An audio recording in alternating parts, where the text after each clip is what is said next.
गणेश भगवान की जय। देवों के देव महादेव की जय। महाशिवरात्रि फाल्गुन कृष्ण पक्ष की चतुर्थी को शिवरात्रि का व्रत माता है। शिवजी पार्वती की पूजा करें। रोली मोली चावल पान सुपारी लौंग इलायची चंदन दूध दही घी चीनी शहद फल फूल कमल गट्ठा धतूरा बेलपत्र प्रसाद दक्षिणा चढ़ाकर धूप दीप जलाकर रात को जागरण करे। तब ब्राह्मण से पूजा पाठ करवाए। 4 बार महादेव की आरती करे। शिवजी का भोग लगाकर सबको प्रसाद बांटे। महाशिवरात्रि की व्रत कथा। प्राचीन समय में एक नरसस बहेलिया था जो नित्य प्रति अनगणित निरपराध जीवों को मारकर अपने परिवार का पालन पोषण करता था। एक बार पूरे जंगल में विचरण करने पर भी जब उसे कोई शावक न मिला तो सुधाकुल एक तालाब के किनारे रहने लगा।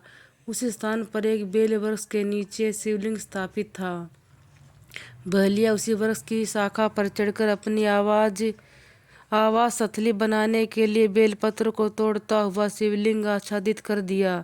दिन भर के भूख से व्याकुल उस बहेलिया का एक प्रकार से शिवरात्रि का व्रत पूरा हो गया। कुछ समय बीत जाने पर एक गाभिन हिरणी उधर कुलाचे भरती हुई।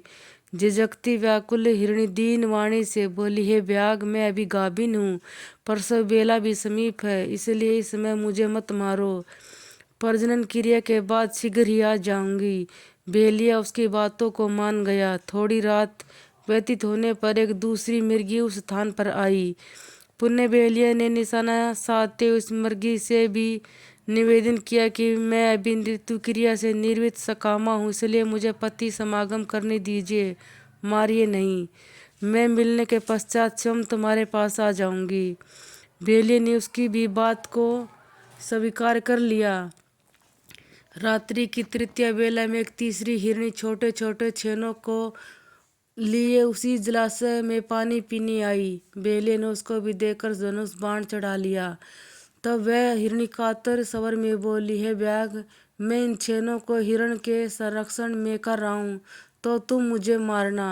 बहेलिया ने दीन वचनी से प्रभावित होकर उसे भी छोड़ दिया। प्रातःकाल के समय एक 3 मासल बलवान हिरण उसी सरोवर पर आए। बहेलिया पुनः अपने स्वाभानुसार संधान करने लगा। यह क्रिया देखते हिरण व्याघ्र से प्रार्थना करने लगा, हे व्याघ्रराज, मुझसे पूर्व आने वाले 3 हिरनियों को तुमने मारा हो तो मुझे भी मारिए, अन्यथा अगर वे तुम्हारे द्वारा छोड़ दी गई हों तो मुझे मिलकर आने पर ही मारना। मैं ही उनका सहचर हूँ। हिरण की करुणामयी वाणी सुनकर बहेलिया ने रात भर की बीती बातें कह सुनाई और तथा उसे भी छोड़ दिया। दिन भर उपवास तथा पूरी रात जागरण तथा शिव प्रतिमा पर बेल पत्र गिराने चढ़ाने के कारण बहेलिया में आंतरिक शुचिता आ गई। उसका मन निर्दयता से कोमलता में ऐसा बदल गया कि हिरण परिवार के लौटने पर भी न मारने का निश्चय कर लिया। भगवान शंकर के प्रभाव से उसका हृदय इतना पवित्र तथा सरल हो गया कि वह पूर्ण अहिंसावादी बन गया। उधर हिरणियों से मिलने के पश्चात हिरण ने बहेलियों के पास आकर अपनी सत्यवादिता का परिचय दिया। उनके सत्याग्रह से प्रभावित होकर व्याघ्र अहिंसा परमो धर्म का पुजारी बन गया। उसकी आंखों से आंसू छलक आए तथा पूर्वकृत कर्मों पर पश्चाताप करने लगा। इस पर स्वर्ग लोक से देवताओं ने व्याघ्र की सराहना की तथा भगवान शंकर ने 2 पुष्पक विमान भेजकर बहेलिया तथा मृग परिवार को शिवलोक का अधिकारी बनाया। बोले कृष्ण भगवान की जय। उमापति महादेव की जय। इस कहानी को हर शिवरात्रि पर सुने और महादेव का आशीर्वाद प्राप्त करें।